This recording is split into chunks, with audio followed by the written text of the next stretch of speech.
is here. The speaker today, keynote speaker, Professor Stephen Billett, is, as you can see, from Griffith University in Brisbane, Australia. And I have the pleasure to introduce him a little bit. He's the Australian Research Council Future Fellows from 2011 to 2015. He's the Editor-in-Chief of Vocational Learning. He's a Professor for Adult and Vocational Education at the School of Education and Professional Studies at Griffith University. And he has been quite impressive resume because he has worked as vocational educator, educational administrator, teacher educator, professional developer, practitioner, and also as policy developer. And his research is about learning through and for the workplace. And we thought it would be a great idea to have him as a speaker because he combines those two pillars that we are setting up in EAPRIL to work this year. So I'm really happy to give the floor to you, Steve.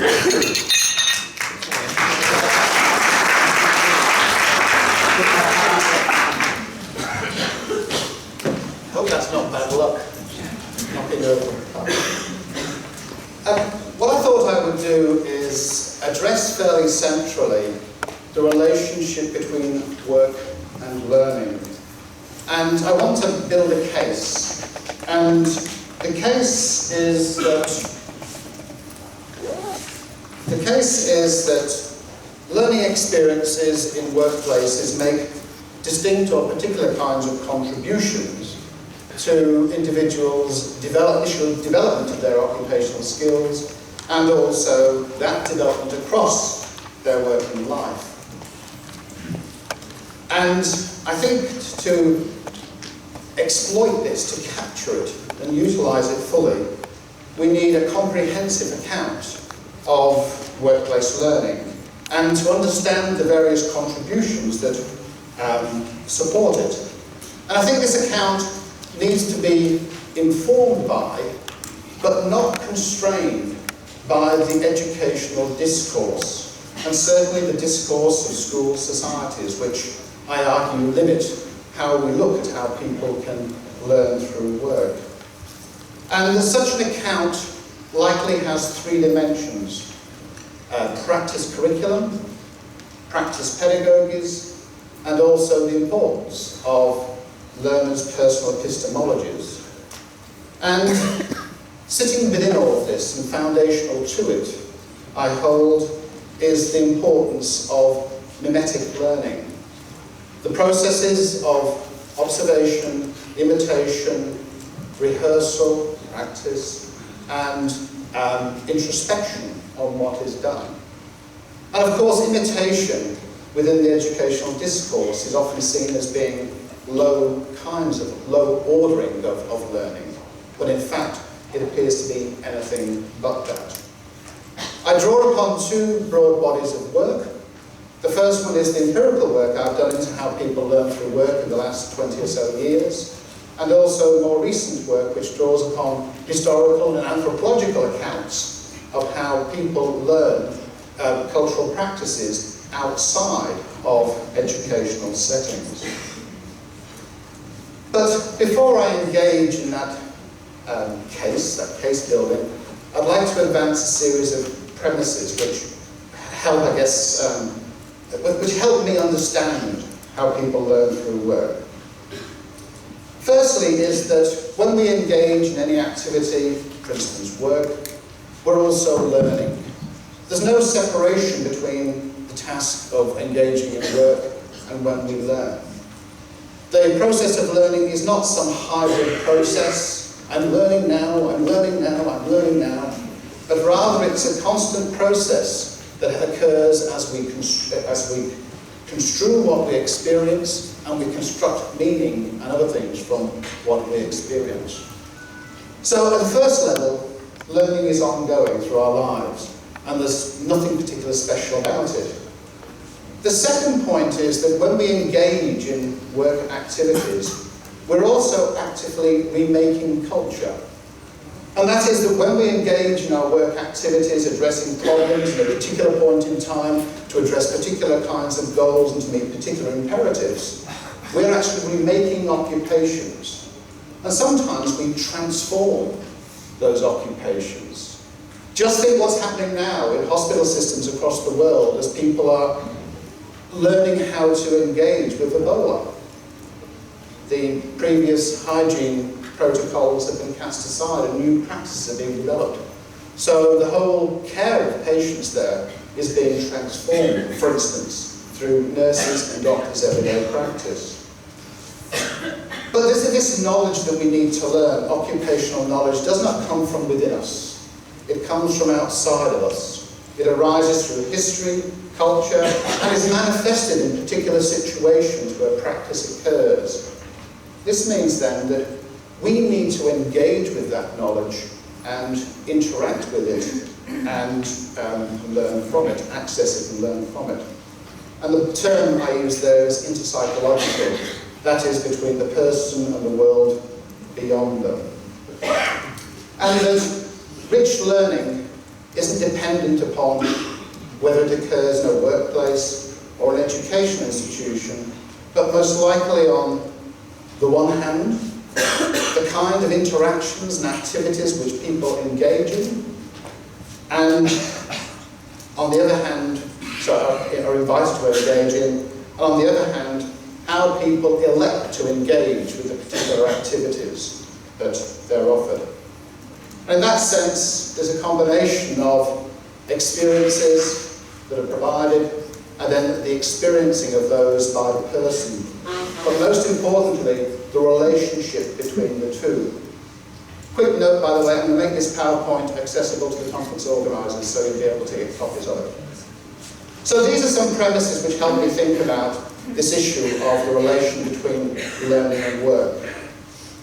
In terms of progress, how I'd like to progress is firstly talk about learning through work, its central role for humanity, then try to provide some explanatory accounts of that learning, refer to the limits of the educational discourse in actually engaging and understanding how we understand the learning through work, and then some recent accounts from history and anthropology which, combined with other work, perhaps suggest that there's three dimensions to an account of learning through work, comprising practice curriculum, practice pedagogies, and epistemological practices, how people go about engaging with it. And then some implications for developing occupational capacities in workplaces, and that'll do us. So, learning through work. It's the most common and sustained mode of learning occupations across human history. In essence, we would not be here today if the vast majority of human learning associated with occupations had not occurred through work. It's been central to humanity and central to human progress. Humans have lived in settled communities for about 10,000 years and in cities for about 5,000 years. That has required those communities to require complex forms of knowledge, means of engagement, and the rise of a set of occupations which serve human needs. Now, if we look at this artifact here, and I've got another version on the screen here for those of you at the back. This is a highly intricate bit of technology here, La Regla. And if we scale this from 10,000, or let's say 5,000, to the yellow and pink bit on the end there, this is the period of time where we've had educational provisions for occupations, about 200 years. But what's happened in the past? Do we believe for a minute that across this time in human history that somehow rich knowledge wasn't developed, innovations didn't occur, conceptual knowledge wasn't founded and developed? Do we believe for a minute that humanity had to have a collective moratorium across this period of time until finally we reached the point where we could go to a Waffenschule, an HBO MBO, an FE college, a TAFE college? I don't think so. And already in this period of time here, we're realizing that the provisions of educational experiences in educational institutions alone is not sufficient, that we need to provide practice-based experiences. But one of the problems with this little period of time here is that all of us have grown up in a school society where the precepts and values of schooling come to predominate. And so we find it difficult to understand and depart from that in understanding how learning occurs outside of education institutions. And so there's this curious litany of terms used: informal learning, non-formal learning, semi-formal something learning, which I think lays naked, in some sense, that lack of appreciation of learning through practice. It would seem that similar processes occurred in Europe and Asia, and that family and local workplaces were the site of most of that learning before the various industrial revolutions occurred in Europe, India, Japan, China, etc. And that certainly there was engagement with the master, but there's actually very little evidence of teaching occurring. In fact, it's possible to make a case that the thing that we call teaching is only a period of this time here. That if you look at some of the ancient educational institutions, such as the madrasas of Central Asia, you find that teaching didn't occur, as we know. Students were sent off to study individually and then engage with the teachers when they experienced a problem, an issue that they couldn't address. The same in Hellenic Greece, for instance, and other places. So this period here might also be the genesis of this thing called teaching. And that the vast majority of this learning appears to arise through the process of mimesis, observation, imitation, practice, and introspection of it. And that is, rather than a teaching process, it's actually a learning process. As Bridget Jordan, in referring to how Mexican birth carers learnt, whatever the origins of the didactic mode, it's always been a milder mode of knowledge acquisition in our evolutionary history. In the West, however, the didactic mode of teaching and learning has come to prevail in our schools to such an extent it is often taken for granted as the most natural, as the most efficacious and efficient way of going about teaching and learning. This view is held despite the many instances in our own culture of learning through observation and imitation. Singleton, who looked at the development of pottery skills in Japan, came to a similar conclusion. It's expected that serious learning will proceed unmediated by didactic instruction. Miriam Kuki describes an education which relies upon the principles of learning observation and refers specifically to apprenticeship education. Yet it is the apprentice who has to understand this. That is, the apprentice needs not only to learn the skills, but also to learn their role as an active learner. But let's take an example to elaborate this richness of the work and learning. China is the longest continuous culture and has a form and a characteristic of skilled work in its ancient times, which is quite distinct from that in Europe for very good reasons. However, it would seem similar learning processes occurred. As a schoolboy in Britain, I learned that the Normans invaded Britain in 1066, and in 1085 the stocktake came down. It's called the Doomsday Book. And the Doomsday Book suggested that the Normans had got themselves about 1 3/4 to 2 million very unhappy British people. Good luck to them. At that time, Norway had a population, for instance, of about 80,000. At that time, China's population was somewhere between 110 and 118 million. It was a highly organised society. It had cities, for instance, that had street lighting, articulated water, toilets, and it had a very complex social and organisational structure. It was a complex and sophisticated society. Just this figure I always like, the Chinese census in 82 suggested the Chinese population was 57 million, 671,400. Don't you love it? 82, and they came up with that figure. Great. In 1085, the year that the Doomsday Book was published, the government mint in China it's estimated to produce 6 billion coins a year. Just think that one through. 6 billion coins a year. That's one of the coins they produce. And if you look at the design of the coin is designed for symbolic purposes, but it's also got production at the heart of it. There's places for the metal to run into the mould, and the square in the middle is part of the manufacturing process. They're put on a square rod, and the surplus metal is filed away after. This is one of the 3 methods that was used to produce those coins. And 1114, they were printing money. So forget Gutenberg, these folk got there a couple of centuries beforehand. And this is the money they printed. Such was the demands of the printing of the making of the coins, as you can well imagine. I mean, it's not just the skill of doing it, but the entire structure that comes around that of producing the metal, the charcoal, the distribution of the coins, etc. So they decided to print money. And in doing so, they closed 50 copper mines. So the requirements for mass manufacturing arose in China far earlier than everywhere else. And there's a great book by a German called Lederoth, who's written about the way that a modular system was developed early on. And think IKEA, the way that everything fits together, the flat pack stuff, was all manufactured. This was because this was all about mass manufacture.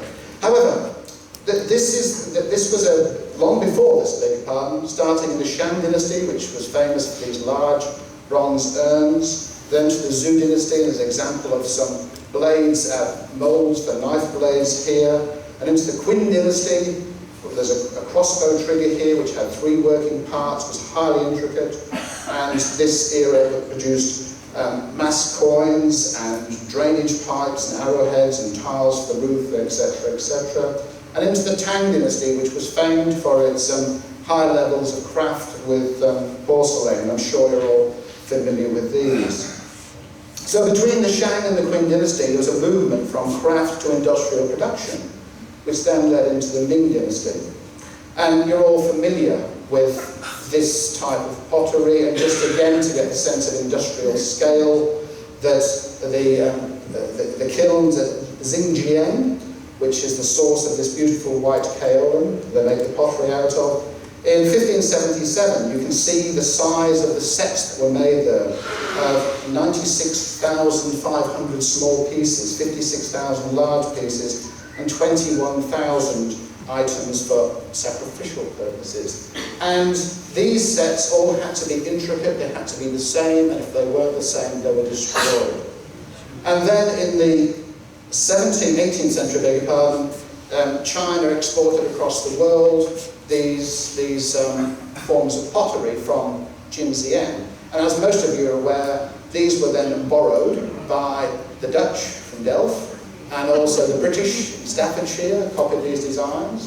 The British used the kaolin from Cornwall. For the last 40 years, I think I've been eating my muesli out of a bowl, which comes from this tradition.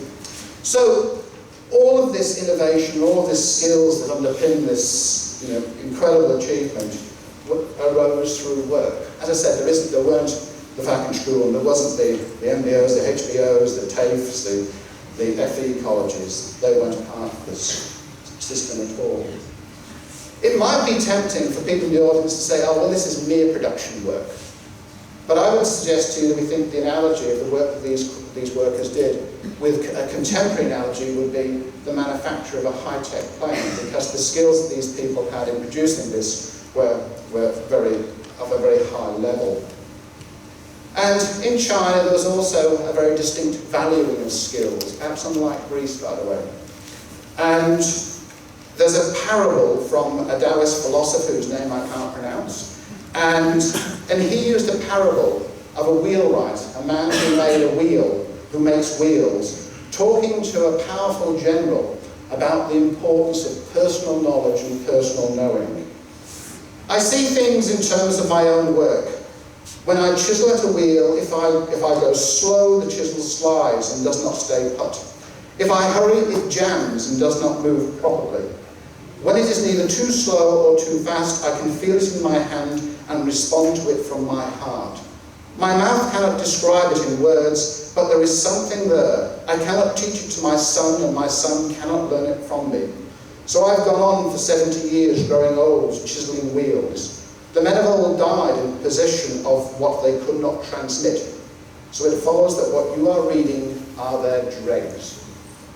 So the point, and I've given various translations of the word dregs there, by the way, because I wasn't sure if you knew that word. It's the bottom of the barrel. So the point that's being made here is that it's only the forms of knowledge which you can state and put in a book, which are the easy stuff, the unimportant stuff. And I think what's noteworthy in this parable is it provides a very early example of questioning of the power of declarative knowledge. That is the knowledge you can speak or write down. And declarative knowledge is really the knowledge which is prized and valued most by the educational discourse and educational institutions. So, how did these folk learn this stuff? Little is written about how learning was supported and occurred in these countries. And as the librarian of the Joseph Needham Centre in Cambridge said to me, it wasn't of interest to those who wrote. But certainly, before the era of schooling, institutionalised provisions were limited to a few occupations: medicine, law, military, etc., particularly in places like Hellenic Greece. And even then, practice was still central to it. For instance, in Plato's time, medical education was largely positioning the student to be a bit like a nurse. And the doctor would go to somebody's house, attend to the patient, and often the student was left to look after the patient when they're left. And there's reports that rhymes and mnemonics were used in some of these cultures to pass on knowledge. And it's worth noting that in Hellenic Greece, the anatomy class and the textbook were first introduced because medical students were unable to get the extent and kind of practice they required to understand medical knowledge. So because they couldn't get the practice experiences, these two innovations were created: anatomy classes and textbooks. The point being, and the important point being, is that it was a lack of access to practice that led to the formation of these two pedagogic forms, which we're very familiar with now. So what is known about learning through everyday work, including its strengths and limitations? In ancient Mesopotamia, the Talmud suggests that as it is your duty to teach your son the law, teach him a trade. And the tradition was for the son to go to the rabbi's school in the morning and in the afternoon to learn his father's trade. In Hellenic Greece, Plato noted that the son learned his trade by growing up in his father's family and participating in the family activities. This is very gendered stuff, by the way, as you can see. Imitating what he saw his father doing. At first, the imitation would be playful and childish, carried out with such toy tools as a child could handle. Later, it would become more deliberately purposive. Practice produced technical proficiency in details, and the growing boy would act first as his father's helper, and then as his associate, and would eventually himself become the head of family and centre from which further training in the family craft would radiate. Similarly, in ancient India, at sites where pottery was produced, they found tiny artefacts which would have been made by children's fingers. And the assumption is that these were the children of the potters who were learning how to make pots. Now the point is that when we look at these three examples, what we find is some bases of a curriculum of practice and early pedagogic strategies. Why did the boy go to yeshiva in the morning and engage with his father in the afternoon? It's a bit like sports, isn't it? They do sports in the afternoon and do maths in the morning. So why was that relationship there? And then what we see in the example that Plato gives us is a clear curriculum pathway, a course to follow, a path to progress along, to use the meaning of the word curriculum. And that was a pathway of a person engaging in increasingly more complex tasks, as is the pottery example. We also find that the central role of personal epistemologies comes through in Plato's account, although he didn't use that language, of course. And what Plato in Republic suggests is that the best physicians are those who have treated the greatest number of constitutions, good and bad. From youth up, they've combined the knowledge of their art with the greatest experience of disease. It is better for them not to be of robust health themselves, but to have had all manner of diseases in their own persons. For it is not with their body, but with their mind, that they cure the body. And thus they infer furtherly bodily diseases of others from a knowledge of what has taken place in their own bodies. So, what do we know from more recent accounts? In the work I've been doing over the last 20 years, looking at how people have learned in a whole range of workplaces and different industries, I conclude that there are 4 key contributions to learning through work. They are these. Firstly, engagement in tasks, just doing it, the engagement in goal-directed activities, which has a cognitive legacy, indirect guidance, the ability to understand what others are doing and form goal states and understand what you need to achieve. The importance of practice, of doing things repeatedly to develop procedural skills, but also in terms of conceptual development to identify causal links and associations between things, and then close guidance of more expert partners. And that is when the knowledge that needs to be learned can't be done so through discovery alone. That is that there are lots of situations where it's impossible that the epistemological adventures of Robinson Crusoe are going to assist the learning of that knowledge. A couple of observations about that list. The first one is that if you look down the 4 items, really 3 of them are very much premised upon the learner's agency, engagement, and intentionality. And only one is really dependent upon a more informed other. And even then, there's the need for the person to engage with that other. And so the importance of interdependence there it comes out. The learner engaging interdependently, not independently, but interdependently. And then it's likely that the particular utility of these contributions will occur at different points across a worker's working life, depending upon what their learning needs are. There's also a whole series of limitations with learning through practice, and it's important these are articulated. These are some of them: inappropriate learning, lack of access to activities and guidance, not understanding the goals that people try to achieve, reluctance of experts to provide guidance, absence of expert guidance, limits in developing understanding, which is a real issue, and the reluctance of workers to participate in the effortful process of learning. So I think we need to find ways of drawing upon the kind of contributions that were on the previous slide and find ways of minimising or ameliorating these limitations. So the point is, it's not just going to be about engaging in experiences, but we need to organise and enrich those experiences to achieve the kind of goals which we require for effective workforces and for people to be highly skilled.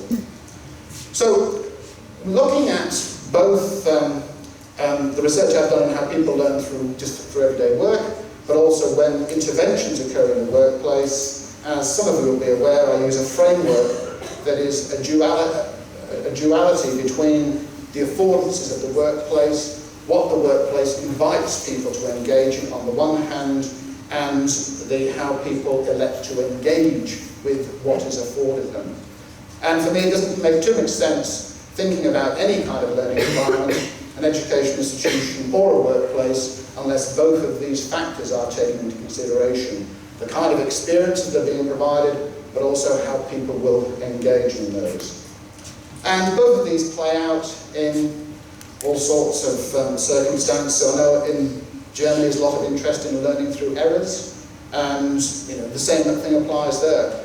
What is the tolerance to errors in the workplace? And will a person actually confess and engage productively in learning from their errors? And then mentoring. Is mentoring supported and respected in the workplace, and how people engage in both the act of mentoring and also being a mentee? So, how do we take these ideas forward? And in doing so, I think it's important to be careful and critical of the discourse of school societies and education, because they're not always helpful. For instance, not captured or articulated